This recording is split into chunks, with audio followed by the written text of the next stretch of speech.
ایک تمثیل ناظرین میں ابتدا میں پیش کرنا چاہتا ہوں۔ آپ جانتے ہیں کہ آج ظاہر موضوع جو ہے وہ دنیا ہی کے حوالے سے کہ سامان 100 برس کا ہے، پل کی خبر نہیں۔ دنیا کی مثال ناظرین ایسی ہے جیسے ایک شخص ایک جنگل میں چلتا چلا جا رہا ہو اور اچانک اسے یہ ادراک ہو کہ اس کے پیچھے شیر اس کا تعاقب کر رہا ہے۔ میرے ساتھ رہیے گا ناظرین، بڑا لطف آئے گا آپ کو اس تمثیل میں انشاءاللہ۔ اسے محسوس ہو کہ جیسے شیر اس کا تعاقب کر رہا ہے۔ اب ظاہر موت کا خوف ہے، تو موت کے خوف سے یعنی شیر کے خوف سے وہ دوڑنا شروع کرتا ہے اپنی جان بچانے کے لیے۔ وہ دوڑتا جاتا ہے، دوڑتا جاتا ہے، دوڑتا جاتا ہے، ہانپتا جاتا ہے، یہاں تک کہ اسے سامنے جا کے ایک گڑھا نظر آتا ہے۔ اب وہ یہ سوچتا ہے کہ میں اس گڑھے میں کود کر اپنی جان بچا لوں۔ جیسے ہی وہ گڑھے کے قریب پہنچتا ہے تو اس کی نگاہ ایک بہت بڑے اژدہے پر پڑتی ہے۔ اب وہ سوچتا ہے کہ میں کیا کروں، پیچھے شیر ہے، سامنے اژدہا، اگر میں رکا تو شیر پھاڑ دے گا اور اگر میں کودا تو اژدہا مجھے دبوچ لے گا۔ اچانک اس کی نگاہ ایک درخت کی ٹہنی پر پڑتی ہے۔ وہ اپنا ہاتھ اس میں ڈال دیتا ہے اور اس پہ لٹک جاتا ہے۔ اچھا، جیسے ہی وہ درخت کی ٹہنی سے لٹکتا ہے تو اس کی نگاہ پھر درخت کی ٹہنی پہ پڑتی ہے، تو وہ دیکھتا ہے کہ 2 سیاہ اور سفید چوہے ہیں جو مستقل اس ٹہنی کو کھوکھلا کر رہے ہیں۔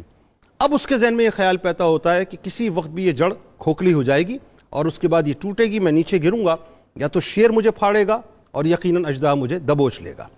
اسی اثنا میں ناظرین، درخت پر ایک شہد کا چھتا ہوتا ہے۔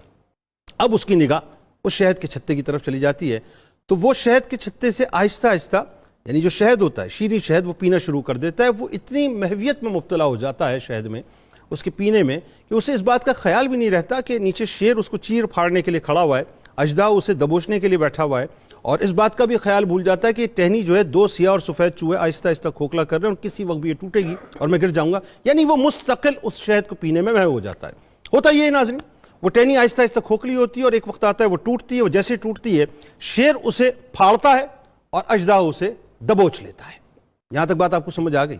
اب اس تمثیل کا مقصد کیا سنانے کا؟ آپ یہ سوچ رہے ہوں گے جنید بھائی سنا تو رہے ہیں، اس کے پیچھے راز کیا؟ راز یہ ہے صاحب، یہ جو دنیا ہے نا ناظرین، اس کی مثال بنیادی طور پر ایک جنگل کی سی ہے، اور یہ جو شیر ہے یہ موت کی صورت میں انسان کا مستقل تعاقب کر رہا ہے۔ اور وہ جو گڑھا اس کو نظر آیا تھا، ایکچولی وہ گڑھا نہیں ہے بلکہ وہ قبر ہے جس میں انسان کو جانا ہے۔ اور اس میں جو اژدہا موجود تھا نا ناظرین، وہ اژدہا ایکچولی انسان کے اعمال ہیں، جو بدعمالیاں ہیں انسان کی، وہ اس کے منتظر ہیں کہ بس یہ آئے اور ہم اس کو دبوچ لیں۔ اور وہ جو درخت ہے بنیادی طور پر وہ اس کی عمر ہے، اور وہ جو 2 سیاہ اور سفید چوہے ہیں یہ ایکچولی دن اور رات ہیں جو مستقل تبدیل ہو رہے ہیں، مستقل وقت کو آگے لے کے جا رہے ہیں۔ اور وہ جو شہد ہے وہ کیا ہے صاحب؟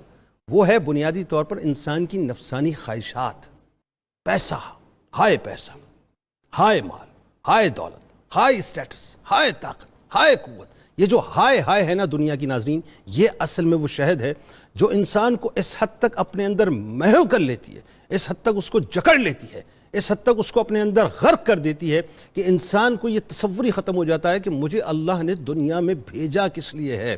پھر انسان یہ سمجھتا ہے کہ صاحب یہ تو زندگی بہت ہے، پھر زندگی میں وہ کچھ کرتا ہے جس کو وہ نبھا نہیں پاتا، نہ اس کے مزے لے پاتا۔ پھر ایک وقت کیسا آتا ہے؟ ایک وقت ایسا آتا ہے کہ وہ گرتا ہے، اچانک گرتا ہے، موت کا شکار ہوتا ہے، قبر کے اندر اتار دیا جاتا ہے، اور بدعمالیاں پھر اس کا انتظار کرتی ہیں۔